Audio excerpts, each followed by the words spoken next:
છે. અને રાજભાનું તમારા સમાજનો શિરોમાન્ય છે અને અમારા આ અમારું શિરોમાન્ય ઘરેણું તમારા છે, અમે સમાજના સ્વીકારી લીધું. હા એમ અમે અમારા ઘરેણાને સ્વીકારી લીધું, હા એમ સમાધાન કરીને ચા પાણી પીને બેહી લીધા.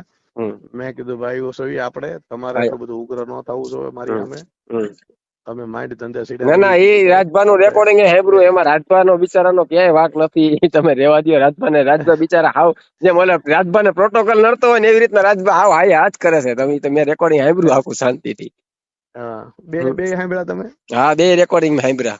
હમ હમ હમ. પછી તો આમાં તો અમુક વસ્તુ એક કોઈ મોઢામાં આંગળા નાખીને બોલાવે તો હા, પછી સીધી અમુક વાત તો છે. આવ કોઈ પણ ગાયરું કાઢે તો પછી સહન કરવાની લિમિટ હોય ને. મને કોઈક હા હા. અત્યારે બે શબ્દ હું સાંભળું પછી હજ કરી મોઢામાં આંગળા નાખીને બોલાવે કોઈ પણ હમ માણસ ની હમ. સહન કરવાની પછી લિમિટ હોય ને. પછી અમુક લિમિટ ક્રોસ સીધી થઈ જાય સીધી પછી શું થવાનું હોય?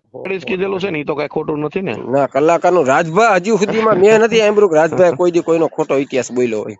રાજભાને રાજભાજી અમે સમાધાન કરવા બેઠા ને હિન્દુબાની ત્યાં હા અમદાવાદ, હમ ત્યારે અહીંયા એક ભાઈ આવ્યા હતા, દેવેન્દ્રભાઈ કે જીતેન્દ્રભાઈ કોઈ હતા, તાલુકા હમ પંચાયતના સદસ્ય, હમ બનાસકાંઠાના.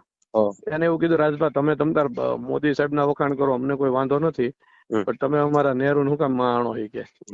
ના ના, એ અમુક તો કદાચ એના પણ 5 વર્ષ કે રાજભાને 5 વર્ષ આપણે પહેલાનું કીધેલું, હશે. આહિર સમાજના ઘણા 5 આગેવાનો ને અમે બધાએ કીધેલું છે તમને કોઈ અમુક ઠેકાણે ક્યાંય તકલીફ પડે કે તમને કોઈ દબાવે ઇતિહાસમાં, રાજભાને ઘણી વખત આવતો હોય કે ભાઈ આ આમ કે આમ કે, પણ કાંઈ પણ જાતનું રાજભાને આપણે અને રાજભાને કોઈ પણ ગઢવીનો દીકરો કદાચ નાનો હોય તો ભલે ને મોટો, અમારા માટે તો બધા હરખા જ છે. સીધી હમ. વાત છે. પણ અમુક કલાકારોને અત્યારે ફોન કરીને કે છે કે તમે આહિર સમાજના ઇતિહાસ બોલો માં, તો કે ઓલા સમાજ સામેના સમાજના કલાકારો હોય, કોઈ પણ કલાકારો હોય, તો એમ કે અમારે આહિર સમાજનું જે થયું છે, જે ઇતિહાસ છે, એ તો બોલવો ને અમારે.